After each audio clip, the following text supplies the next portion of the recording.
Hello everybody, welcome to episode of the Guys Ants. Today I'll be doing an update on all the colonies I have during March 2026.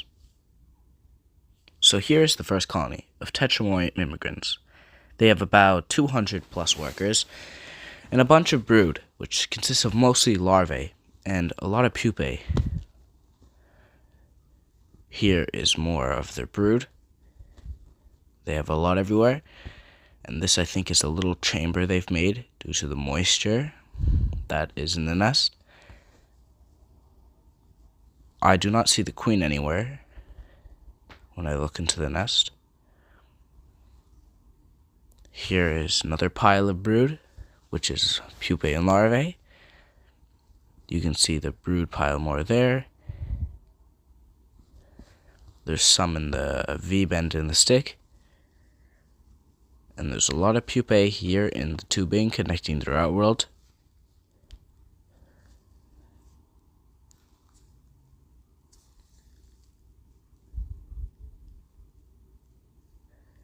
Here is another colony of Tetramoy immigrants. They have about 50 workers, I'd say, and a good amount of brood consisting of eggs, larvae, and pupae. Unlike the other colony, I can actually see their queen and eggs. Here's a better view of the colony.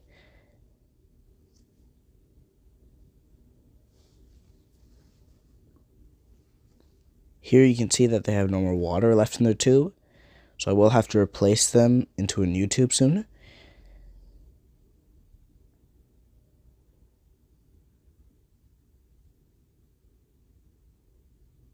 Here is their outworld. It's a really nice outworld. They don't use it so much. They haven't touched their mealworm or honey yet. Here is another colony of Camponotus pennsylvanicus. Hopefully I'm pronouncing that right. They'd have about around 30 workers. But the tube is also dirty, so it's hard to get a good focus on them. They have a good amount of medias. And their queen, you do not see right now, as there's a clump around her, is somewhere in there.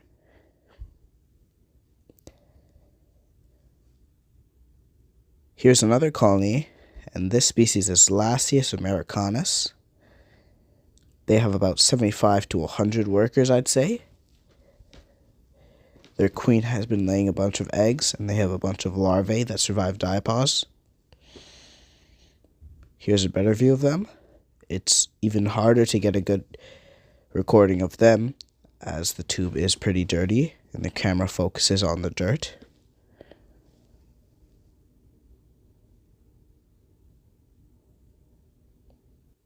Here's their outworld. They don't use it so much. They have drinking some of the honey, but other than that, they don't go out.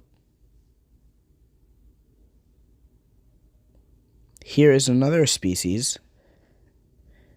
The species is Formica subsericea.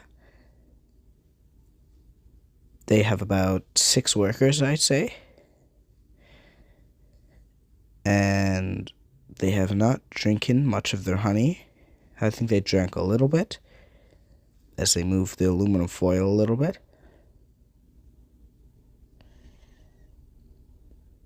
They have dragged their mealworm bit to the back of the nest.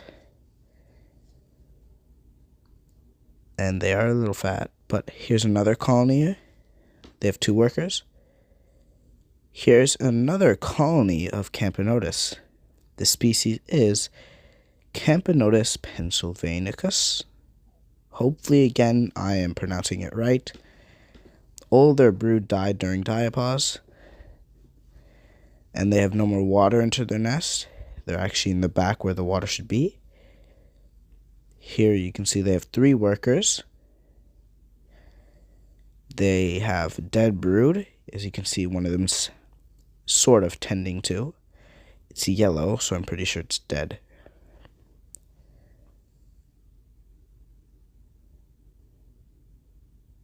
Here's another Formica subsericea colony. I do have a bunch of these. I accidentally rolled the tube a little bit. They have 4 workers, and I didn't feed them anything because, well, they blocked off the entrance to the tube with some cotton. So even if I fed them, they wouldn't be able to get to the food.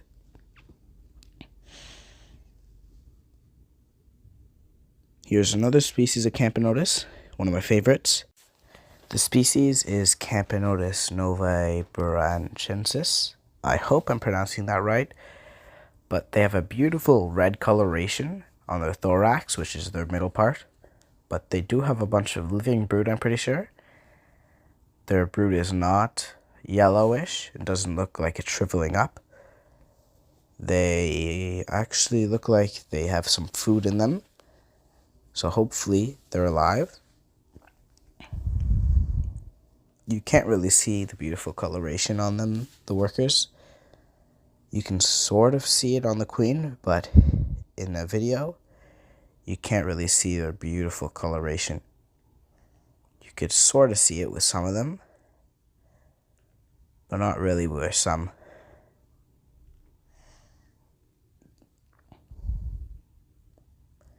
Now we have another Camponotus novae barancensis. They have less brood than them, and they have less workers, I'm pretty sure. They also have the nice coloration, and I think they have more vibrant workers. But here's another Formica subsericea colony. They've also dragged their mealworm to the back of the nest. I'm not sure how many workers they have, though. Here you can see better. They have dug into the cotton a little bit, so it's hard to get a good count. But I'm pretty sure there's 5 workers there. Maybe 4.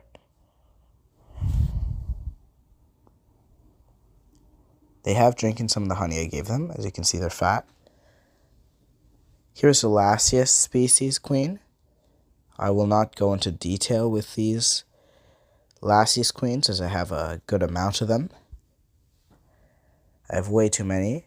It would take way too long to see all of them.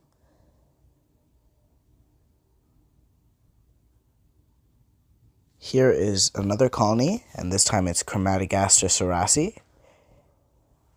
They look beautiful, and they are really fun to watch.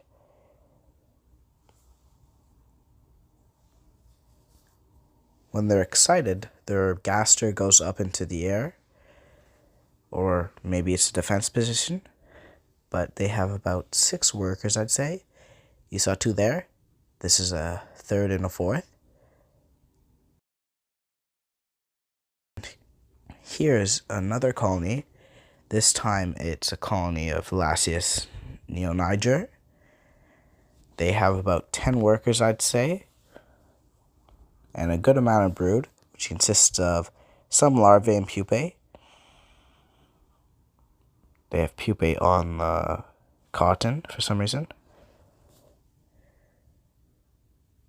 Now moving on to what's my favorite queen. This is Messermina Hesperius.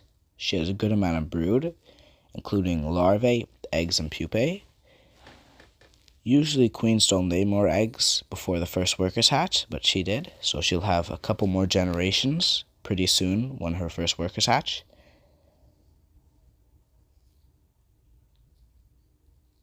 I do hope you enjoyed this episode. Please like and subscribe for more.